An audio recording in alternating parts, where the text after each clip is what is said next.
The lockdown for the coronavirus was just extended 2 weeks where I live here in India.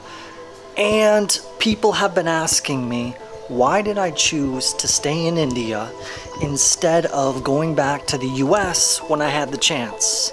In this video, I'm gonna cover that.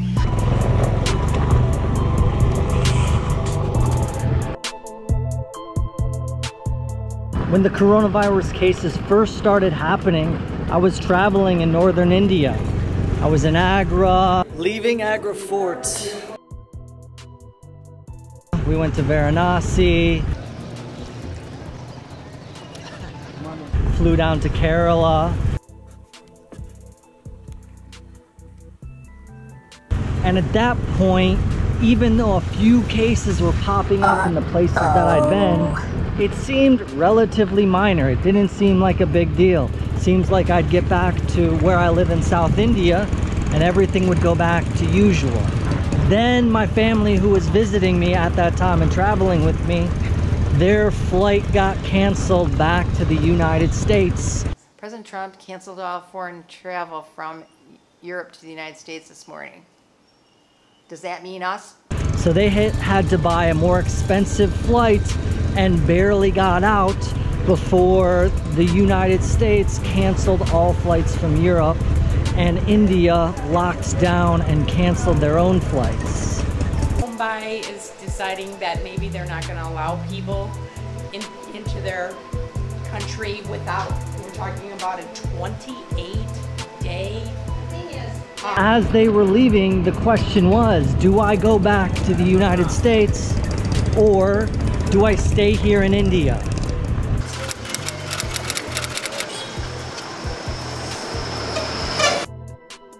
The State Department put out a global health advisory advising all US citizens to go back to the United States. In countries where commercial departure options remain available, U.S. citizens who live in the United States should arrange for immediate return to the United States, unless they are prepared to remain abroad for an indefinite period. And as I was talking with friends and family and considering what to do, it seemed like there was only one thing that I really wanted to do. Quick interruption to invite you to subscribe to my channel. I share India travel tips every week, and I'd love to have you a part of our community. At the time, it wasn't even a question of whether I would stay or not. I was just thinking, I wonder how long this was gonna last. We had the Janta curfew come. We had the 2-week lockdown start right after that.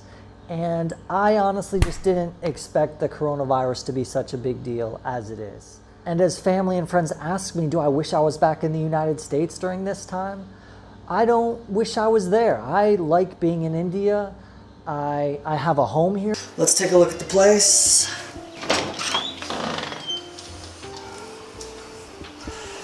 Here I feel like this is where I'm living now. I'm disappointed that I'm not traveling more. I was planning on going to places like Jaipur and Goa and other South Indian destinations, and I'm disappointed that I have to put those travels on hold. However, I'm pretty good, honestly. I'm set up well here. So we got a master burger here, which has cheese, tomatoes, a purple bun, maybe a beetroot bun. I'm happy with the house or flat that I'm renting. I'm happy in the community that I'm living. And I think India, or this place for me, is one of the best places to be. Now, if I was living in Delhi or Mumbai, I would have had second thoughts about flying back to the US.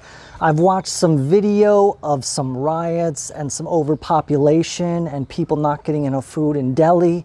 And while I don't know and I can't verify the accuracy of those videos or whether it's real, I can imagine that in a place with so many people and with a reduction in typical daily day-to-day life and day-to-day activities, that there's going to be less food for people, and that if a situation was to get scary, that seems like one of the places that might. I mean, where I live is a small city in southern India. There's enough tourists where I have the ability to get help if I need it. There's also enough food and vegetables. Driving past my house every day, are trucks with loudspeakers offering vegetables. There's food trucks not far up the road offering food, offering vegetables, offering fruits. There's a little shop just a few blocks away that sells some basic items. I can get food delivered on my phone. It's a bit tedious. It's not the best system, but it works, and I've been able to eat plenty healthy since the lockdown. Plus, being out of the city is just so peaceful. I mean, look at this.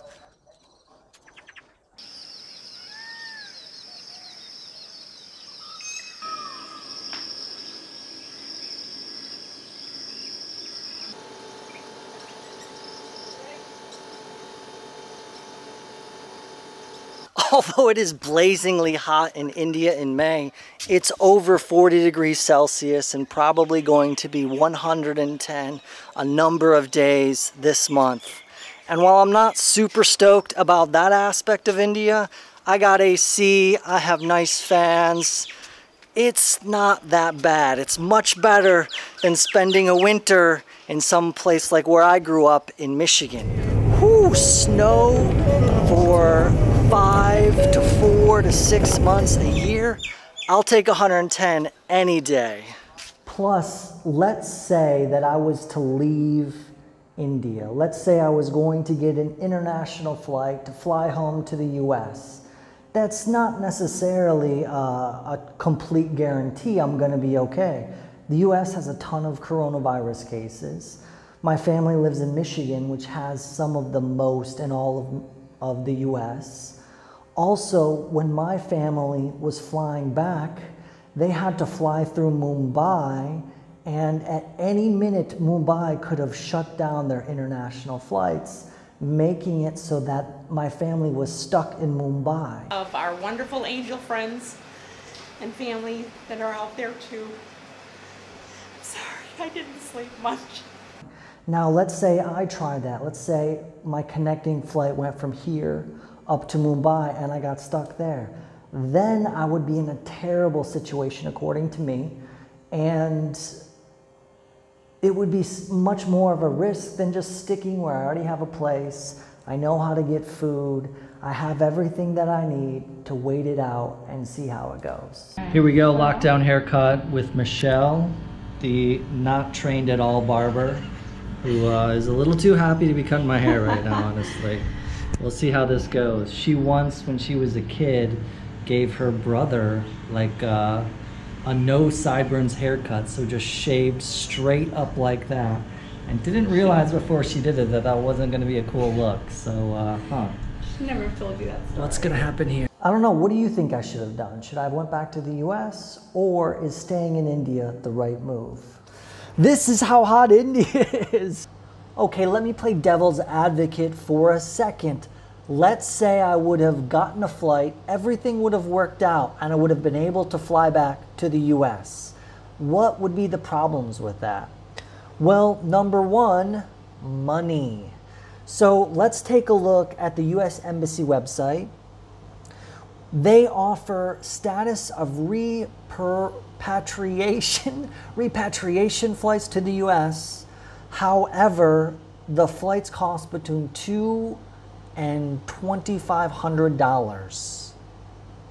That's the price of a cheap car.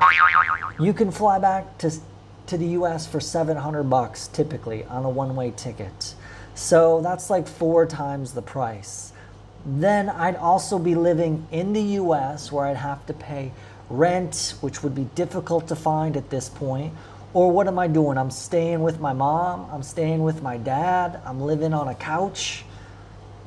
I know a number of foreigners are in India and aren't in the situation that I'm in. Maybe they're in a hotel or a hostel. There's another good group called Americans Stuck in India, a Facebook group where you can post questions and things like that. There's a Stranded in India website. If you are in that situation, you can get help. You can apply for the Smart Traveler program, or excuse me, the STEP program through the US government if you are interested in a repatriation flight back to the US. And I always feel like if I really need to go home, I could initiate that process when I would want to. Maybe I'm wrong about that, but I hope not. So I get to spend my day doing what I typically do. Waking up at 4 a.m., having a nutritious breakfast, which is writing articles for my blog, today's post is very intellectual, making YouTube videos. Still plugging along through my day. It's a little bit afternoon. I'm recording YouTube videos now. So now as the lockdown is extended 2 more weeks, I am running into an issue. You see, I have a 10-year visa for India. However, every 180 days, I need to fly out of the country and then fly back. Typically, this is not a problem. I fly to Sri Lanka, stay at a hotel, chill by the pool, and I come on back, get my visa stamped, and I start another 180 days of living and travel. However, there's no flights out of India. And if there were, the UN agency shows that 100% of destinations have total or partial restrictions on travel, and 83% of them have maintained them for 4 weeks or more. Not a single country has lifted their travel restrictions, according to Forbes. So even if there were flights, where am I going to fly? Sri Lanka won't let me in, Bangladesh won't let me in, Nepal won't let me in. The only place I could go would be back to the US. And if the flights are $2,000 to $2,500, I'd rather spend that money on more chais and chutneys. Thank you very much. Now, I did apply for an exit permit. In today's video, I'm going to walk you through the process on how to submit an exit permit for your Indian visa. If you're in a similar situation, that's one action you can take. So I can leave up until May 17th. However, the lockdown continues until then. So I'm basically just waiting for the government's next move. Are they going to extend lockdown further?